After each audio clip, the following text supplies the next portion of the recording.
Mesdames, Messieurs, bonjour, je suis ravi de vous retrouver pour cette édition de la mi-journée sur Alizé Télévision. Merci de nous accueillir chez vous. Avant notre premier reportage, notez qu'un léger séisme de type tectonique a été enregistré ce matin à 2h58. Son épicentre était localisé à 24 km au sud-est de Cap-Esther de Marie-Galante, à 18 km de profondeur. Le 8 juillet dernier marquait l'anniversaire de l'éruption de la Soufrière en 1976 et l'évacuation d'une bonne partie de la population du Sud-Basse-Terre en raison du danger éventuel. Une nouvelle évacuation sera organisée un mois plus tard après une vive polémique entre le géochimiste Claude Allègre et le célèbre vulcanologue Haroun Tazieff. Le premier prédisait une éruption magmatique et préconisait l'évacuation des populations de la zone. Le second, lui, considérait qu'il ne fallait pas s'alarmer. Au final, le préfet décidera de l'évacuation de 73 600 personnes le 15 août 1976. Déjà, à l'époque, l'activité de la vieille dame était sous haute surveillance au laboratoire de physique du Globe à Saint-Claude. C'est Michel Feuillard qui en était le directeur en 1976. Visite guidée 40 ans plus tard avec la nouvelle directrice de l'Observatoire, accompagnée d'Éric Pommier. La grande dame aura beau jouer au chat et à la souris, se dissimulant souvent sous des masses nuageuses, elle n'échappe pas à la vigilance du centre volcanologique situé à Gourbert depuis maintenant 20 ans. Nous sommes à 450 mètres d'altitude. C'est ici que tout se passe sous la direction de cette géochimiste Céline Dessert, directrice de cet observatoire depuis janvier 2014. Ici par exemple, sur cet écran, il y a en temps réel l'image du volcan, image qui est renouvelée toutes les 5 minutes. Elle peut être visible sur Internet. Cet observatoire s'appuie sur 150 points de contrôle. La Soufrière est l'un des volcans les mieux surveillés au monde. Des équipes à tour de rôle se relayent sur le terrain, à raison d'une sortie par semaine. La Soufrière, elle va très bien. Elle est en activité. C'est un volcan actif, ce n'est pas un volcan éteint. Les gens qui se promènent régulièrement sur le dôme de la Soufrière le savent bien, puisqu'il y a beaucoup de fumerolles au sommet. Il y a des sources chaudes un peu partout. Par exemple, les bains jaunes, un endroit où les Guadeloupéens vont souvent se baigner. Si l'eau est chaude, c'est parce qu'il y a un système hydrothermal actif. Et ça montre que le volcan est en activité. Mais la Soufrière n'est pas en éruption. Et pour le moment, ne donne pas de signe précurseur d'une éruption. On arrive dans la salle principale qui est le cœur de l'observatoire. C'est très bruyant à l'intérieur, donc je ne sais pas si on va rentrer. En tout cas là, vous avez les serveurs informatiques qui enregistrent toutes les données scientifiques de nos capteurs qui sont répartis et sur la Soufrière et sur tout l'archipel guadeloupéen. Ici se côtoient 2 générations de technologies pour veiller 24 heures sur 24 sur l'activité du volcan. 11 personnes forment l'équipe de l'observatoire, informaticiens, chercheurs en chimie, gestionnaires, ingénieurs électroniques. Chacun s'attache pour optimiser l'efficacité de la surveillance de l'activité du volcan, surtout depuis les événements de 1976. C'est un volcan qu'on comprend mieux, mais ça serait très prétentieux et faux de dire qu'on le comprend très bien et qu'on connaît parfaitement son fonctionnement. Évidemment, en 1976, on connaissait très peu de l'histoire du volcan et de la manière dont il fonctionnait. Maintenant, on en connaît un peu plus. Et puis, de manière générale, dans le monde, la volcanologie a évolué et les technologies liées à l'étude d'un volcan ont évolué. Donc, en surveillant, en étudiant les éruptions des volcans voisins, on comprend mieux le fonctionnement de notre volcan à nous. Ici, nous sommes dans le laboratoire de chimie des gaz. C'est ici qu'on analyse la composition des gaz qu'on va prélever tous les mois sur la Soufrière. Donc c'est une technologie, c'est assez pointu puisque c'est pas forcément trivial de pouvoir prélever des gaz volcaniques sur la Soufrière. Donc c'est des technologies quand même assez courantes, mais bon, quand même spécifiques. Donc mon collègue chimiste. Il est équipé pour pouvoir approcher des fumerolles. Il tube les fumerolles et ensuite on récupère le gaz dans des récipients qui sont des ampoules en verre C'est ce que vous avez ici. Donc typiquement, on arrive à faire rentrer le gaz volcanique dans ce type d'ampoule qui est fermé ensuite hermétiquement et on peut redescendre ces ampoules à l'observatoire. On vient d'acquérir un nouveau spectromètre de masse qui est arrivé il y a 1 mois. C'est vraiment un spectromètre de très haute technologie et je pense que dans la Caraïbe, nous sommes les seuls à avoir ce type d'instrument et nous sommes les seuls à pouvoir mesurer la composition chimique des gaz avec autant de précision. C'est aussi un bond technologique, c'est une petite mallette qu'on peut monter sur la soufrière. Vous avez les tuyaux ici, ça pompe, donc le gaz de la fumerole il est pompé par le tuyau. Le gaz est introduit dans cette petite mallette et on peut mesurer au sommet de la soufrière une partie de la composition chimique des fumeroles. Et ça c'est pareil, il y a très peu de volcans qui sont étudiés de cette manière-là. C'est un prototype qui a été fabriqué en Italie. Alors ici, vous avez les archives sismiques de l'observatoire depuis les milieux des années 50. Donc ici vous avez des rouleaux qui en fait représentent c'est dans ces rouleaux-là que vous avez les signaux sismiques des stations de l'époque. Voilà, donc vous avez différentes évolutions technologiques de la sismologie en Guadeloupe moderne. Et on a gardé évidemment les archives de 1976. Ici, vous avez tous les signaux sismiques des années de l'éruption avec des moments importants. Par exemple, ici, vous avez l'archive entre le 1er juillet et le 10 juillet 1976. Le volcan aujourd'hui, seul, face à toute cette technologie de pointe, surtout depuis les événements de 1976, nul doute que c'est la science qui pour l'heure a le dessus. La grande dame, finalement, sous très haute surveillance, n'a désormais plus qu'à bien se tenir. Un volcan sous haute surveillance, en effet, dont les soubresauts sont enregistrés et analysés par les scientifiques. La population, elle, vit avec la vieille dame. Et même si, après l'évacuation de 1976, les choses ont repris leur cours, le souvenir de cet épisode est encore vivace chez ceux qui ont été contraints de fuir ce fameux 8 juillet. Anne-Elisabeth Arsène leur a tendu son micro.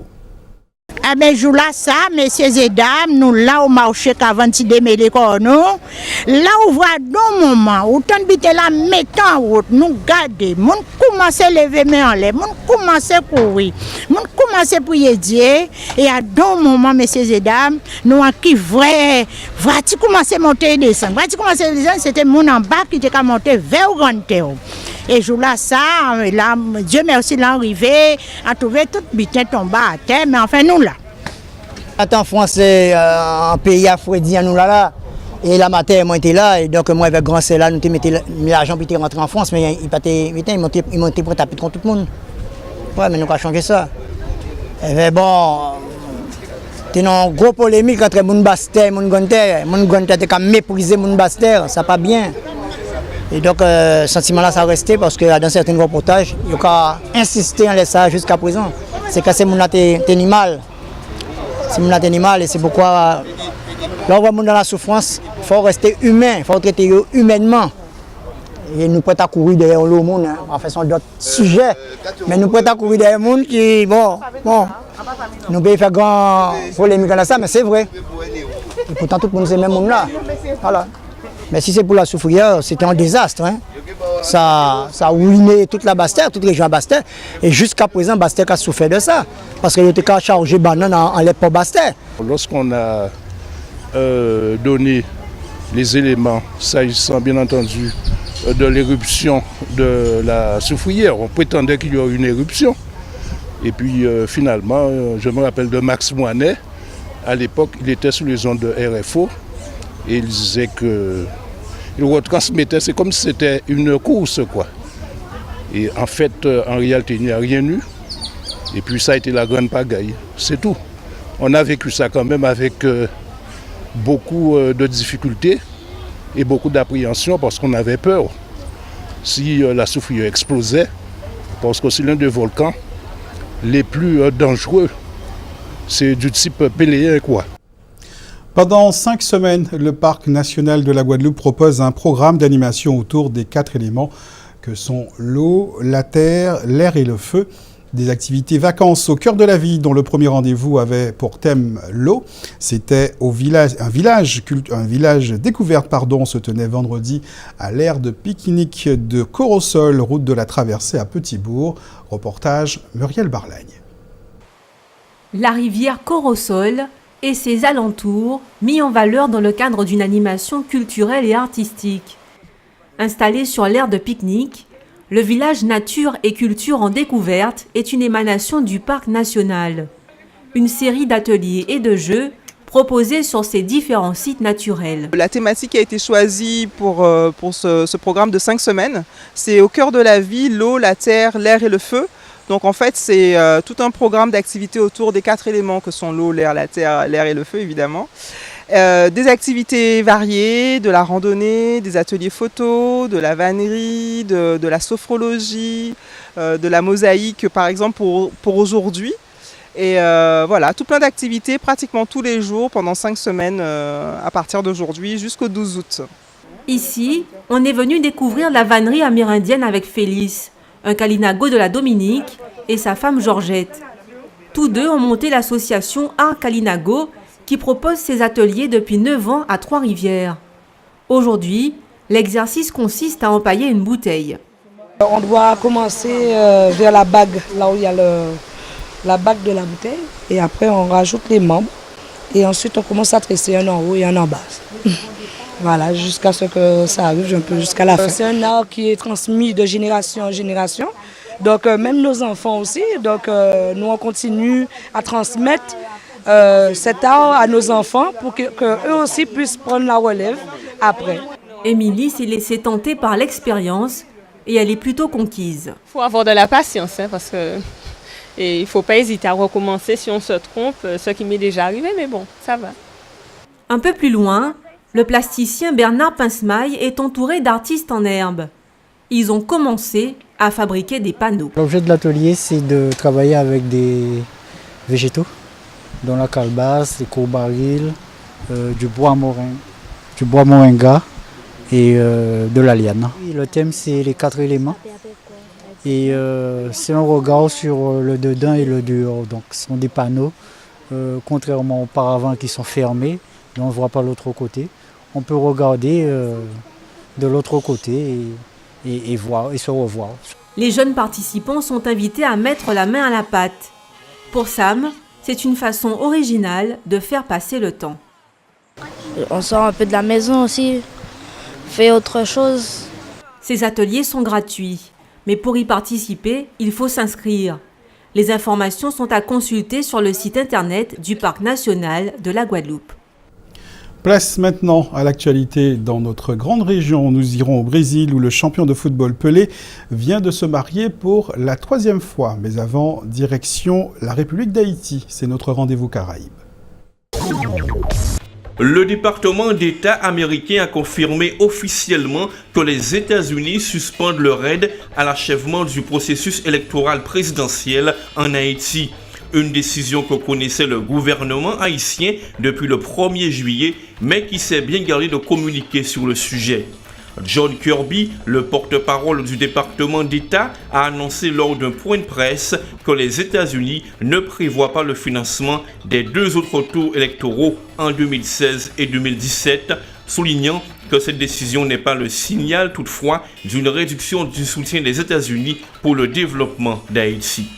Les États-Unis ont contribué à hauteur de 33 millions de dollars pour le cycle électoral en Haïti qui a commencé l'an dernier.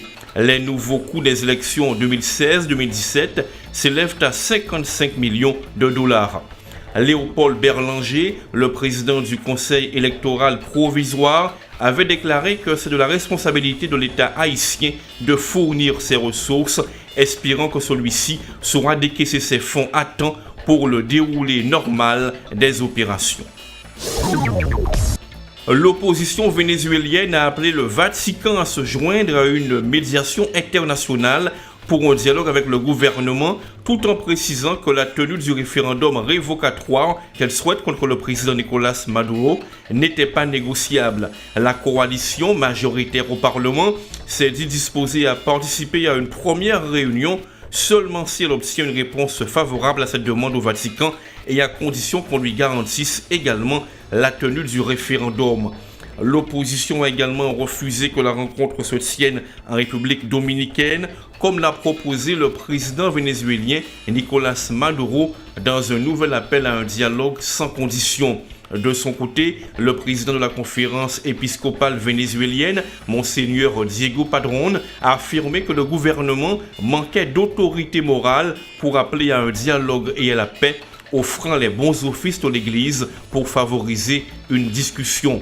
L'opposition demande également la présence de délégués de l'OEA, l'Organisation des États américains, tout en exigeant comme prérequis pour discuter la libération de certains opposants emprisonnés et le respect de l'autonomie du pouvoir législatif. En pleine tension sociale, Nicolás Maduro a restructuré en partie jeudi dernier le haut commandement de la Force armée nationale bolivarienne, un acteur politique et économique puissant. Une cérémonie somptueuse a eu lieu à São Paulo et pour cause, le légendaire footballeur Pelé s'est marié à Marcia Sibele Aoki, 50 ans, une femme d'affaires brésilienne d'origine japonaise. À 75 ans, la vedette du football brésilien et mondial, qui a eu 5 enfants de ses précédentes unions, est allée à l'hôtel pour la 3e fois. Le mariage de Pelé doit beaucoup au hasard. Les nouveaux époux se sont rencontrés pour la première fois à New York dans les années 80, mais par la suite, leurs chemins se sont séparés. Ce n'est que 30 ans plus tard, en 2010, qu'ils se sont croisés dans un ascenseur à São Paulo. Et cette fois, ils ont décidé de ne plus se séparer. Plus de 120 invités ont assisté à la fastueuse cérémonie inspirée par le mariage de la duchesse de Cambridge et du prince William. Chacun devait chausser ses tic-tic pour la journée L'Esprit Mika organisée hier par le mouvement qu'il tirait El Mascaclé, Savantico Rézé.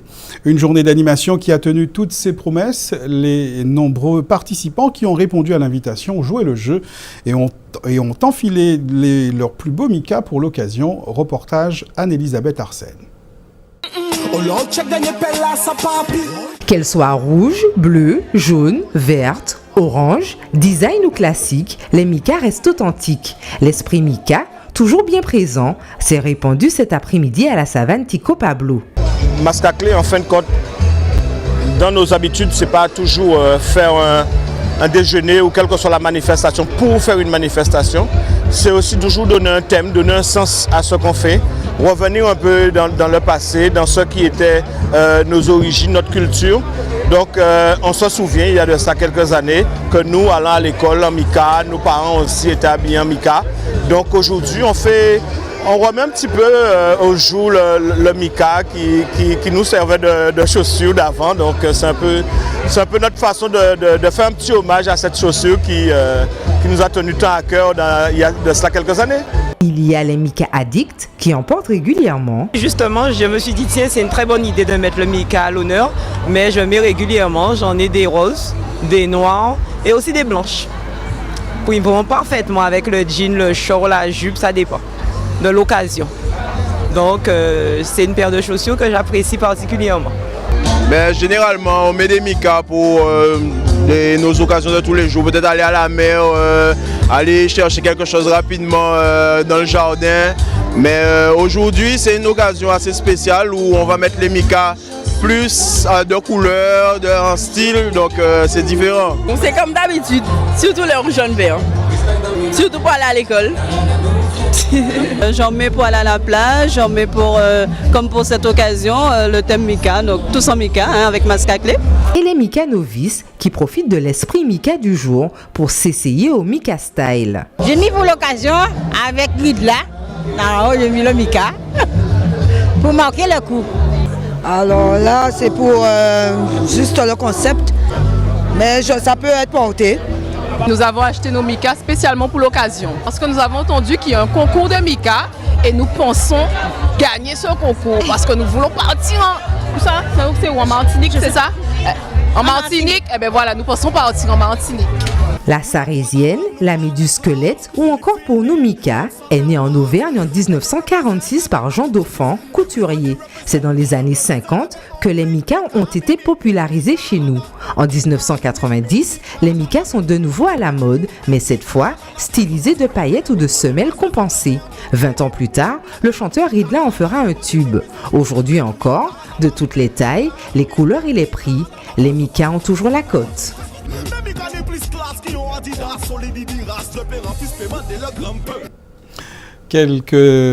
Une information pratique, avant de clore cette édition. La Générale des Eaux Guadeloupe informe ses clients de Brion, Chazot, Croustel, Dubisquette, Jean Solin, Le Brer, Lolo, Lorger, Montpierre, lotissement Citronnier, Plateau Roche et Bois d'Inde à Mornalo, qu'en raison d'un renouvellement de vannes, la distribution de l'eau potable sera interrompue.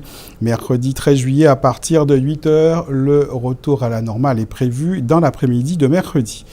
Un point sur la météo pour aujourd'hui. Nous aurons du beau temps globalement, mais quelques nuages risquent de faire leur apparition sur certaines communes. Le risque d'averse est faible, mais attendez-vous tout de même à quelques gouttes dans la région pointoise.